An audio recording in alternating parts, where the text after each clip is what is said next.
All right, what about this picture? Who had this photograph? All right, Jordan and Chris, your group. All right, think about it, class. What is this a picture of? And what is it made of? What can you say about its energy? All right, think of how you would have responded to that.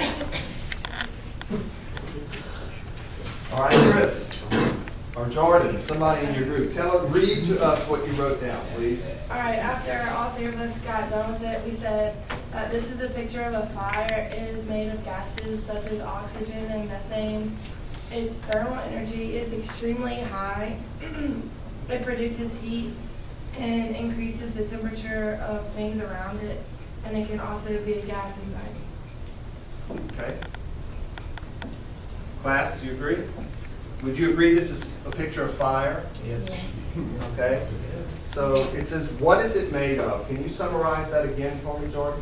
Yeah, we said it's made of gases such as oxygen and methane because it needs oxygen. All right. Anybody have any questions for them on that? They say the fire is made of gases. Can you refine that response for them or help them to refine it maybe? Do you believe it's made of gases? It's made of three things: a fuel source, oxygen, and ignition source. Okay. Because those are the things that are required in order to make a fire. What about the statement that it's made of gases? There's trees in it. Well, trees in it? Yeah. Okay. Yes. Every fire needs oxygen, like, to continue burning. So obviously there's a presence of oxygen gas because it's keeping burning. It's still burning. Okay. Let me ask you this question. Just a minute. I'll get to your angel. Would you say this is high in energy? Yes, kinetic energy is increased. Okay. Compared to other things that you know which are hot, how does the energy of fire itself compare? It's high. Brandon says it's higher. The particles are moving faster. Okay. Particles are moving faster. It gives off more, say it again, more heat energy. Okay. What are the normal states of matter that you know of? Can you, somebody raise your hand if you can tell me? Normal states of matter. All right, Kristen? Solid, liquid, and gas. All right, does anyone know of any other state? Mark? Plasma. Plasma. All right, how many of you have heard of plasma before? Raise your hand. All right, can anyone tell me what plasma is or tell me what you know about it? Plasma. Mason? Is it in outer space? There are places in outer space where plasma exists, yes. Okay. Other than that. Can you think of something that might be made of plasma? Yeah. Well, yeah, there is a plasma TV. Now, I don't know a lot about the science of plasma TVs, so I can't really give you a lot of information on that. Yes, It would be Tiffany? in all forms, like clear, liquid, solid, or gas. She asked if it could be in all forms. What do you mean, plasma? Plasma itself is a form of matter, so it's unlike solid, liquid, or gas. Blake? I think there's a plasma in your blood. Okay, but that form of plasma is a liquid plasma, and I'm not quite sure why it's given that name because I'm not a biology teacher. But Angel, Like with plasma lasers and all that. plasma Like laser. energy and like a form.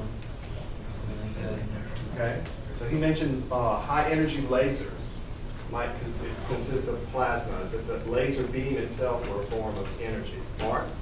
I was thinking that maybe there might be plasma in like stars or lightning. Okay, you're exactly right. Lightning is plasma. Stars consist of plasma. So plasma is a very high energy state of matter, and it's so high in energy that the electrons no longer belong to the particular atoms that they came from because the temperature is so very high. So for example, our sun is made of plasma and fire is made of plasma. The energy is so high that, for example, the sun is made mainly of hydrogen and helium. Well, it's a giant soup of plasma. where the electrons don't belong to any particular nucleus anymore.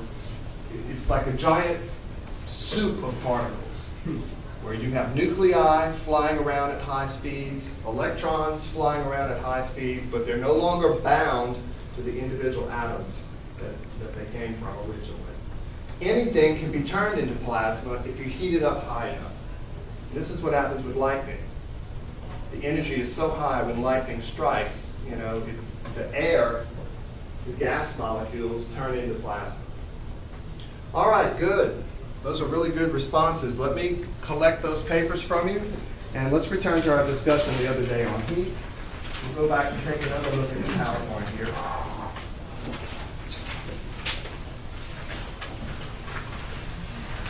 All right, if you'll just pass those up to the front table, I'll collect them from you. And our responses? Yes, I need the responses as well. Thank you.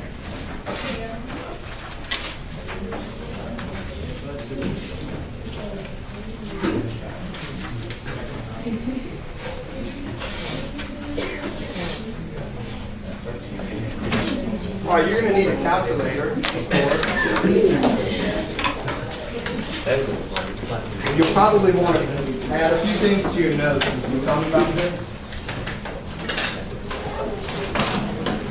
One of the things that we mentioned the other day is that you can measure temperature with a thermometer, but there's no instrument or a probe that I could use to directly tell me how much heat an object contains. This rock contains heat energy. As long as it's at some temperature, that's above the temperature in outer space, it might be a cold day, but there's still heat energy contained in this rock because the particles have some energy of motion. But we can't really take a probe and touch it to the rock to tell us how much heat it has. Heat can only be measured by looking at how much heat has been absorbed, or how much has been given off, or how much has been transferred from one thing to another. So look at the statement here that I have written. If one sample of coal warms 1 kilogram of water by 1 degree Celsius, and then we had that same amount of water and another sample of coal raises the temperature by 2 degrees Celsius, then what can we say about the amount of heat that that second sample has? Lindsay, say it please. That's twice as much. It would have twice as much heat, yes. The second sample raised the temperature of the same amount of water twice as much as the first one. It has twice as much heat. So this is an example of how in the process of releasing heat energy, we can tell how much there was in the first place in the sample of matter. Now in order to measure heat, the units of heat. Anyone that's attending Mr. Plaza's field trip to Andover, please report to the front of the office now. The common units of heat would be the calorie, the kilocalorie, and the joule. You might have heard of calories before when reading the packages on food items. For example, when I go to the grocery store and I buy sugar-free cookies for my grandmother, I always read the food label to see the nutrition information, how many carbohydrates it has, how many calories are listed on there. It might surprise you to know that the calories on a food label are not really calories. They're actually kilocalories. What does the prefix kilo mean? 1,000. 1,000. So in other words, if a package says that one serving contained 90 calories, it's really not 90. It's 90,000 of the calories that we use in physics. And so I'm not sure why they do that, but it might be because you wouldn't eat very many cookies if you thought you were getting 90,000 calories every time you had one. Blake? Your daily calorie intake isn't actually 2,000 then, right? Right, it would be 2,000 times 1,000. Okay. So that's a lot of physics calories. You could raise the temperature of a lot of water by 1 degree with that many calories. All right, so if we go back, a kilocalorie would be equal to 1,000 calories. And then we would also need a conversion factor that would help us if we wanted to go from calories to joules. because the joule is the unit that we use a lot in physics for measuring heat. So it turns out that 1 calorie is the same as 4.186 joules. Write that down, please.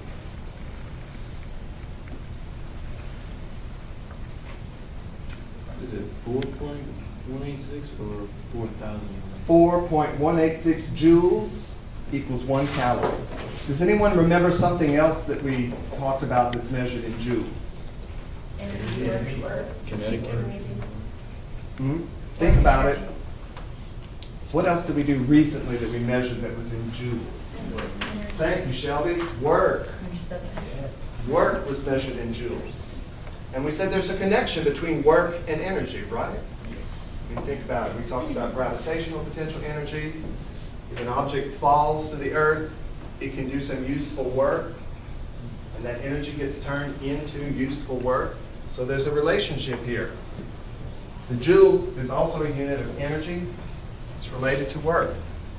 All right, I'd like you to take a minute and see if you can do a simple conversion for me, please. Let me pull that up here. See if you can convert 4 kilocalories into joules for me. And then I'll ask somebody to work it out for me at the board. Convert 4 kilocalories into joules.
All right, do you need more time?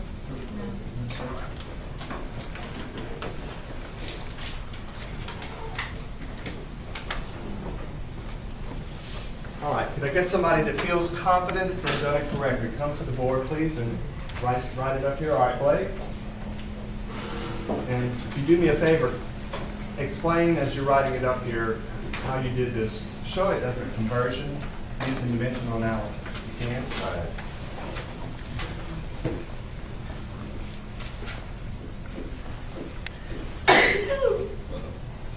Sorry about that.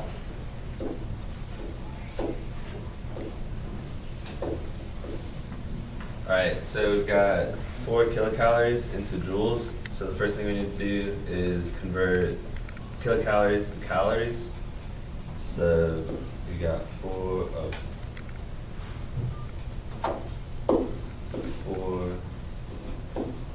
kilocalories. All right, so he's taking the amount, he's writing it over the number 1 to make it look like a fraction, because this is how we start out dimensional analysis problems.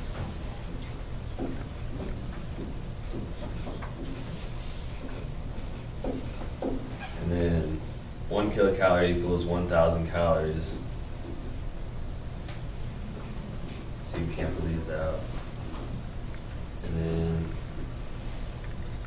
you got 1 calorie equals 4.186 joules. You can cancel that out. And you're not going to have to divide by anything since it's all 1. So you just multiply across. And the answer is 16,744. 16,744 Yeah. Good. Yours. joules. All right, Blake, let me ask you one more question. You notice, class, that I was pretty sloppy in choosing the number 4 here in the beginning to do a conversion like this because it only has one significant figure. So if we were following the rules of significant figures, we would have to round that considerably. But what if we had said 4.00 kilocalories? Then how would that be rounded? Blake, do you know? It'd be 16,700 because you'd only get 3 significant digits. All so right. you'd round off the 4s, and they'd round down. All right, good. So it would have been better if I had said 4.00, then we could have discussed sig figs and maybe rounded it. 16,700 is what it would be to 3 significant figures. All right, thank you, Blake.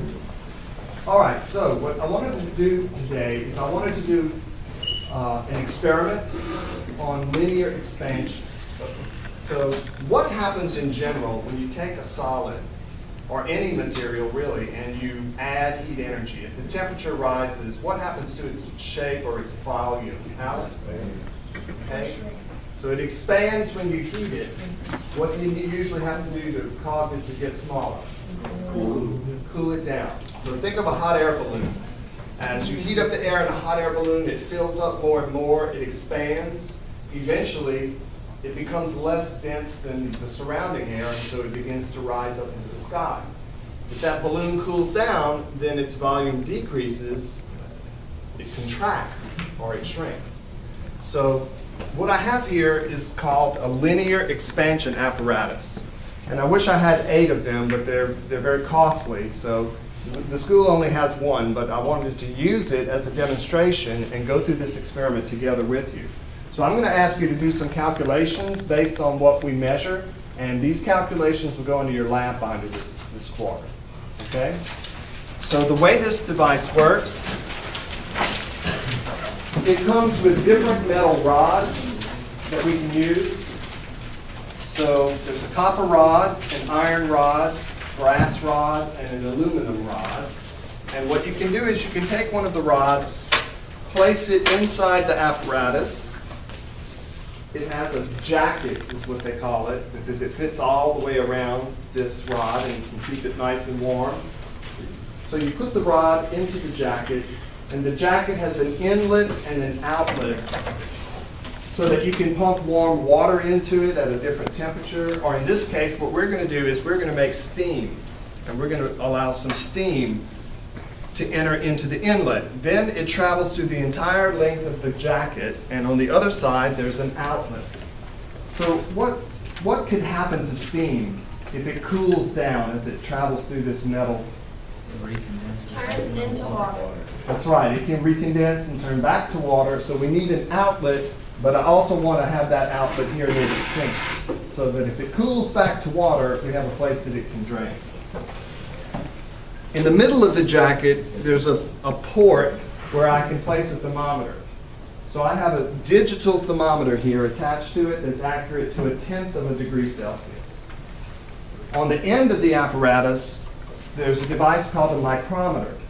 And what the micrometer does is it allows us to measure very small changes in distance. This micrometer can measure the thickness of something, the thickness of a piece of paper or a human hair.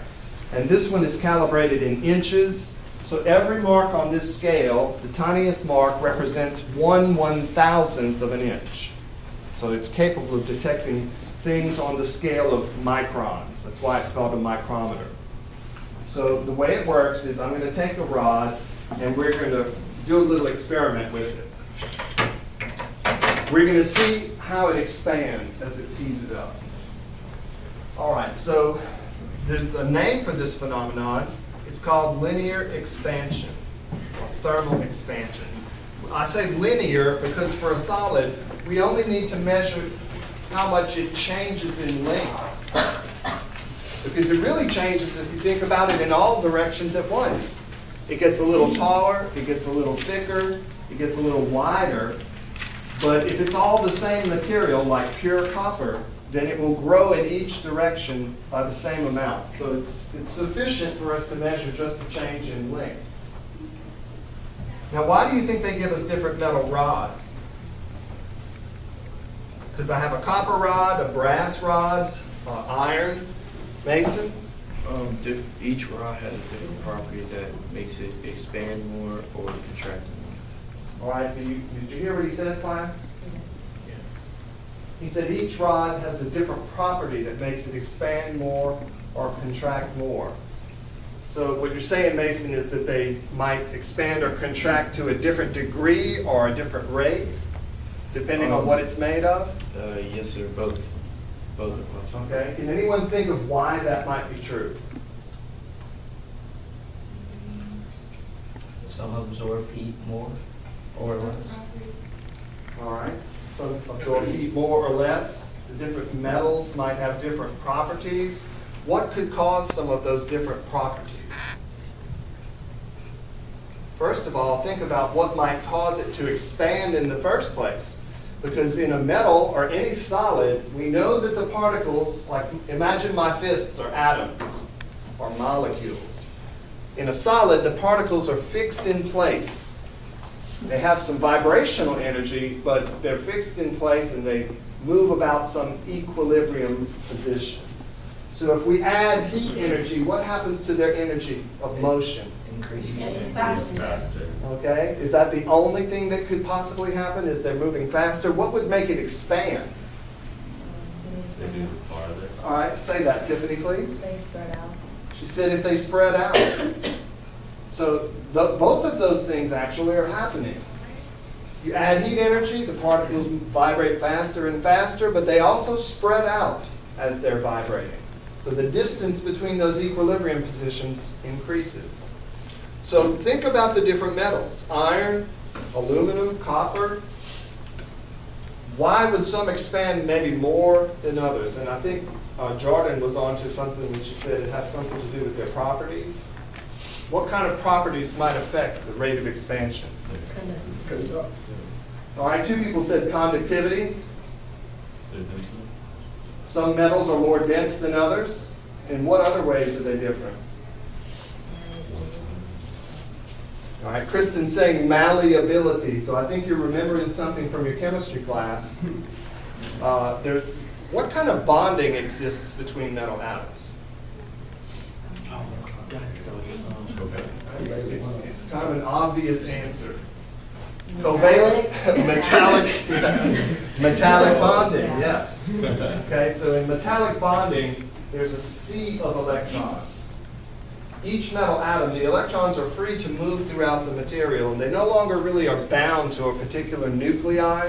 And so it's as if each nucleus is attracted to a giant gas, or sea, which is a vast reservoir of negative charge. And it's a very, very strong type of bonding. But not all metal atoms are alike. Some of them are heavier than others. They have more protons and neutrons, more electrons. So the strength of the metallic bonding differs from one metal to another, depending on their chemical makeup. So different solids expand at different rates, and we're going to pick one, and we want to do an experiment on linear expansion. So it turns out there's an equation here for linear expansion. It says change in length is equal to some coefficient. It's called the coefficient of linear expansion, and it depends on what the solid is. This could be a different number for silver, or gold, or aluminum. It's something that we can look up in a table. So there's change in length equals alpha times L, which is the original length of the solid, times the change in temperature. The table that I'll use to look up alpha lists the units for alpha as inverse degrees Celsius. So what temperature scale do you think we need to be using here? Celsius, Kelvin, Fahrenheit? Celsius. If the units are inverse degrees Celsius, then that's what we need to use. Could you put that away, please?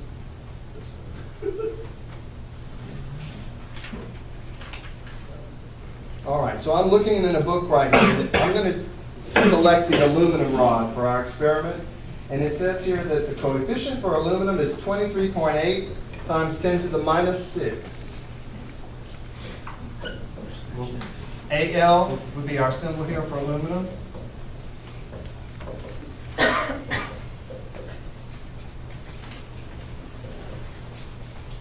All right, so this is what I want to ask you to do.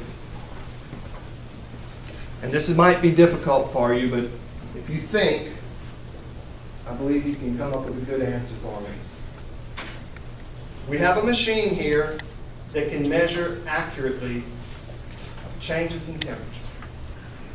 It can also accurately measure the change in length of one of these rods.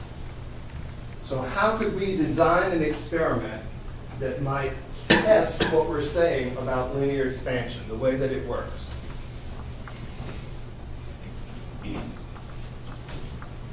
Say it again? How could we design the experiment so that it could test what we're claiming is true about linear expansion?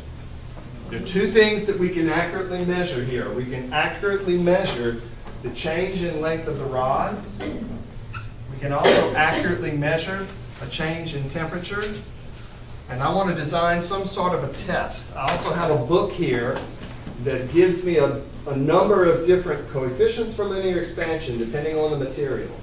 Angel, what do you think? As temperature changes, how does the length of each metal rod change? Okay, so if we had the time, we could repeat the experiment for various different rods and see how the different rods are affected, you know, the way that they change in their length. Chris? You also graph it as temperature at the bottom and then like after Okay, so he said we could make a graph as the temperature is changing. Maybe we could look at how the length changes and then produce a graph of change in length versus temperature. All right? What do you think the slope of that line might equal? Because it would be telling us how much the length changes as temperature rises. What do you think that slope might tell us? Yes? I'm thinking it'd be like a linear slope, kind of as a. But if I knew the actual number, if it's telling me how much it grows divided by time, I mean not time, divided by temperature. It'd be a 1/1 slope. Angel? If we change it from, the slope of y and speed further up? All right, I'm going to let you ponder that some more, okay? What if- Think on that some more. I'm not going to tell you the answer, but if we could perform that experiment, and it would be difficult because we would need very carefully controlled temperatures. You know, I would need to be able to pump in warm water at various different temps, give it a chance to stabilize, and then look at the change in length. And I really don't have enough control to do that particular lab. So let me suggest that we do a different experiment. I'll tell you one way that we could test this. If we could measure delta L, is there some way that we could tell according to theory what it should be? How could we do that?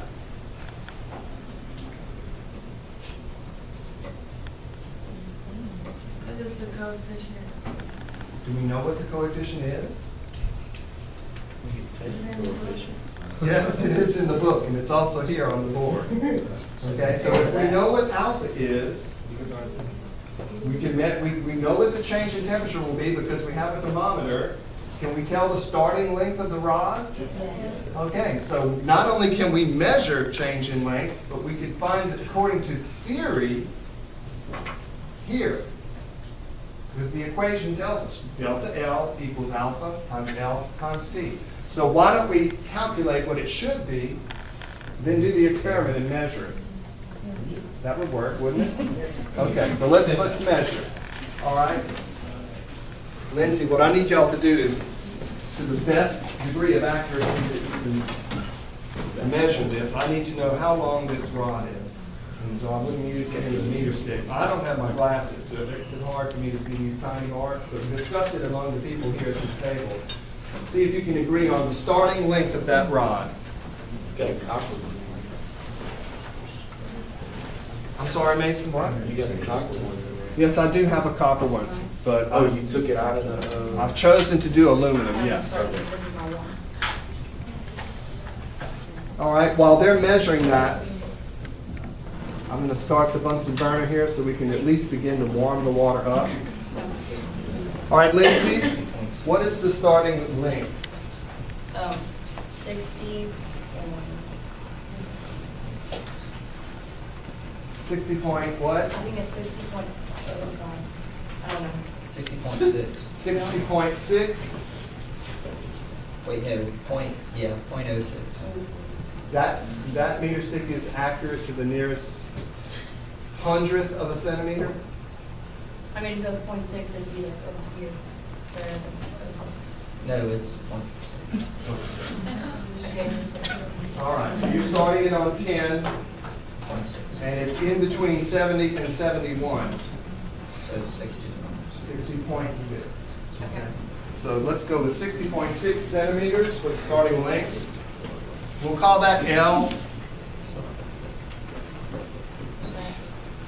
All right, and I'm going to take it, we'll place it in the jacket, and we'll see what the starting temperature is before the steam starts to go into the machine.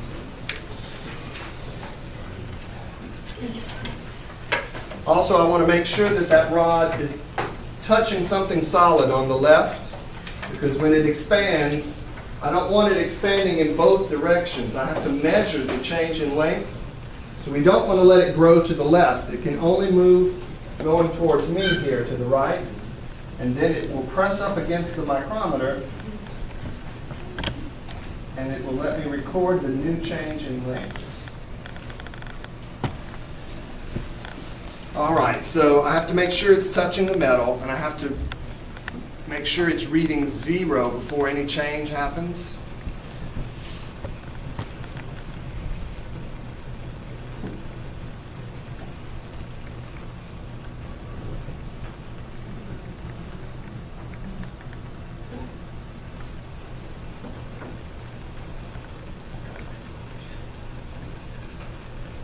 All right, so now it's on 0.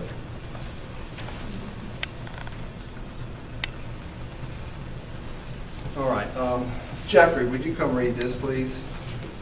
I don't want the class to just take my word for it. All right, you see how, is that on 0 right now? Yes. All right, and what is the starting temperature? 23 degrees Celsius. Okay, thank you. I'll let you read it again in a little bit.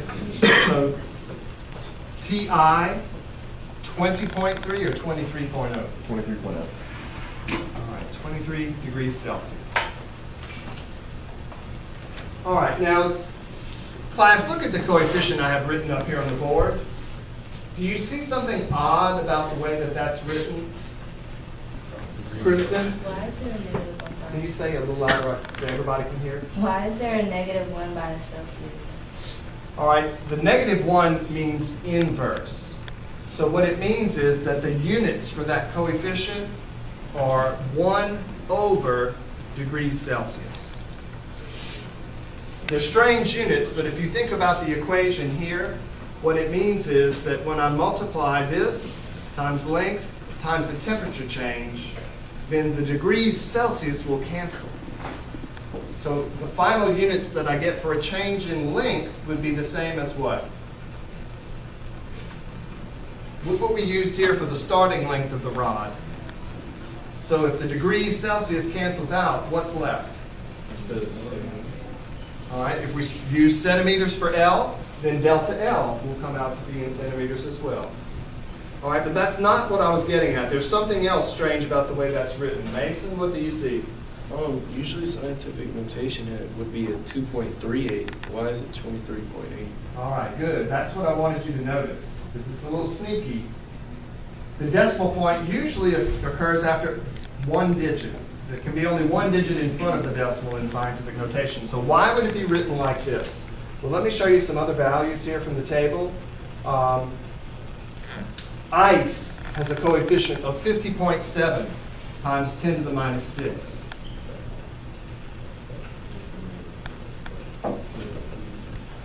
All right.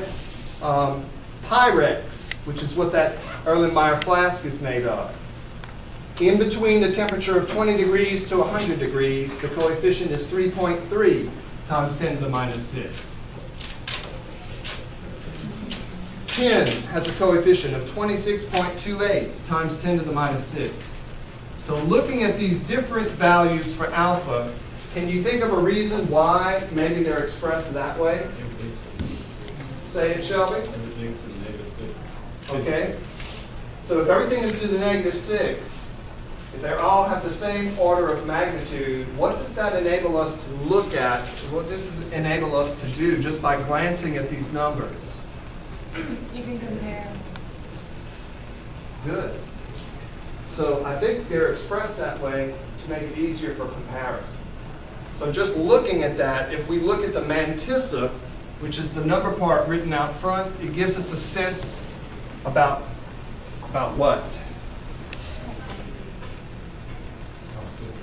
I mean, look, Pyrex is only 3.3, but aluminum is 23.8. So what does it give us an idea about these solids?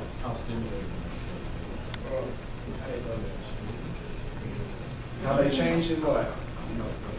And that's called what? Linear expansion. So it allows me to compare these different solids as to how much they'll expand with a given amount of heat energy. Out of those 4 solids that are listed, which one would expand the most for, say, a 5-degree temperature change? Ice. Ice, good, you get the point. All right, what I'd like you to do is, now we have some water boiling. Let me check and see what the temperature is right now. It's still just 23.2. So that means the steam hasn't really begun to heat it up yet. We need to let some time pass so that it can heat up and expand like it's going to. While that's happening, I need you to go ahead and take the data. Actually, we don't have the data sufficient to do our full calculation yet.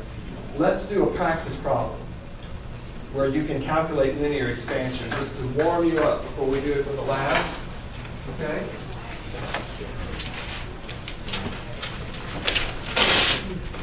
So here's a practice problem for you. The Eiffel Tower in Paris stands 300 meters tall on a day of average temperature, 22 degrees Celsius. How much taller is the steel tower on a hot summer day when the temperature is 40 degrees Celsius? The coefficient of linear expansion of steel is 11.11 times 10 to the minus 6. Express your answer in centimeters.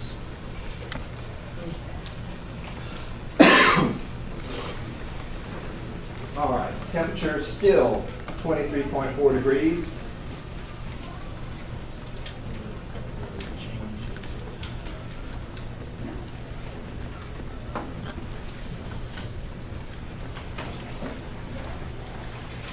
If you need help, raise your hand. If you have a question, raise your hand. That's 11, right? Yes, 11 times 10 to the minus 6.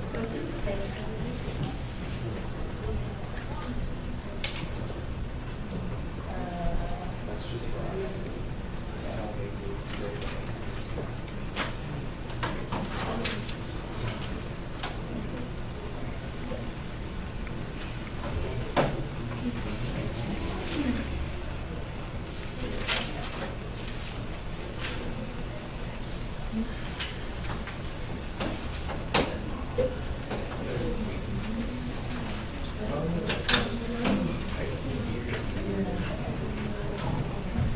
Questions?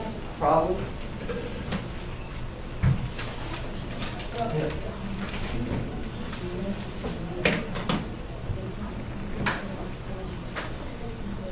You probably have gone ahead of the part where it's dealing with heat transfer. So we're going to talk about that tomorrow. Just do what you can.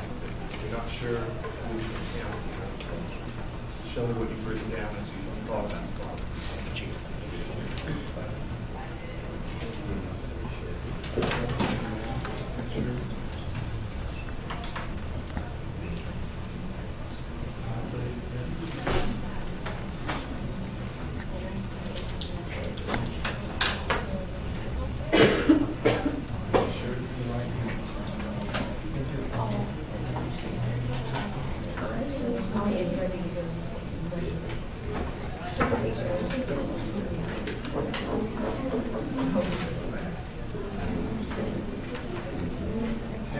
Delta T means what?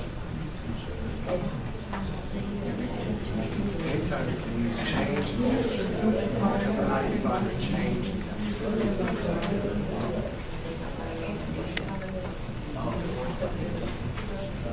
Be sure you have the right units.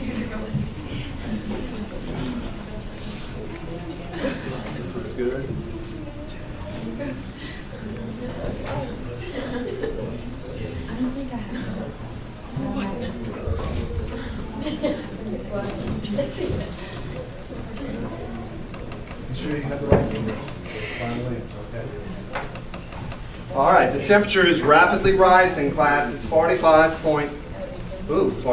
49, 50 degrees, 51.7, 52. So it's rapidly climbing as the steam moves through that tube.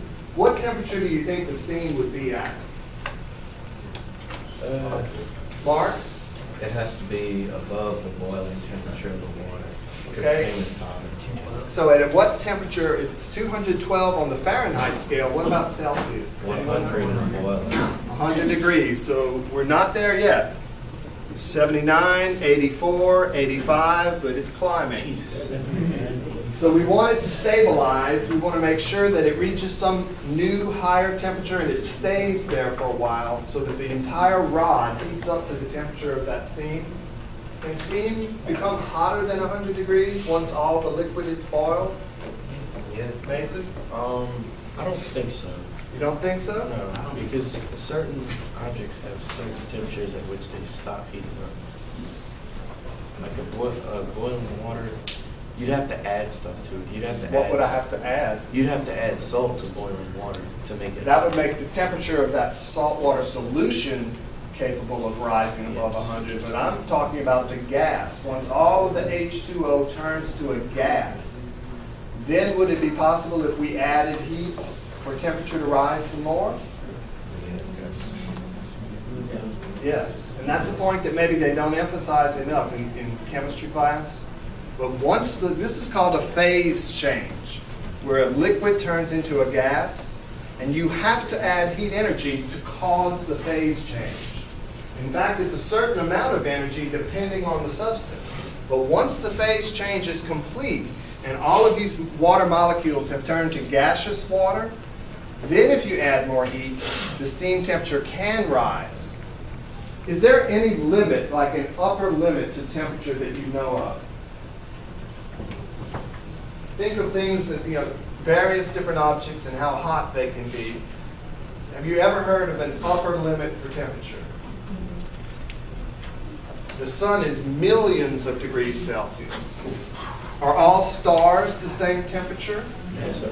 Didn't one of our groups here have a picture of different colored stars? It was this table. What did y'all think about that picture? How do you think those stars were organized? That's exactly right, class. I'll show you the picture.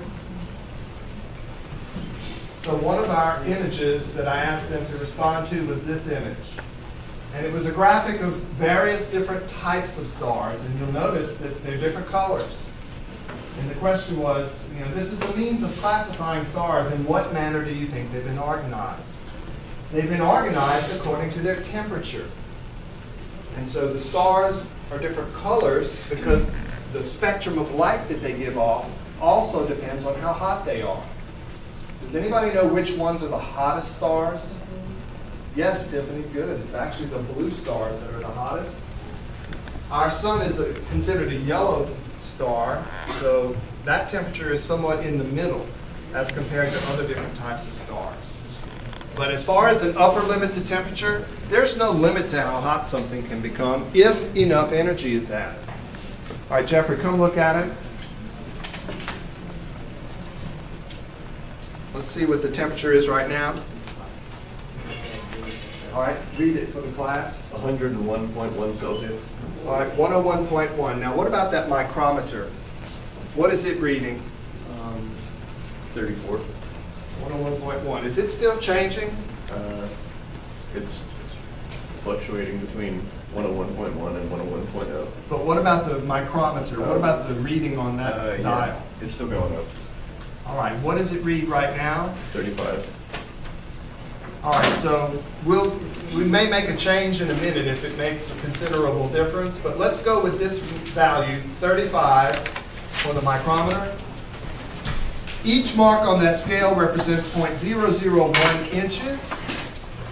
And of course, we would want to use metric units since our original length is in centimeters. So who can tell me what is a conversion factor that would allow me to go from inches to centimeters? 2.5.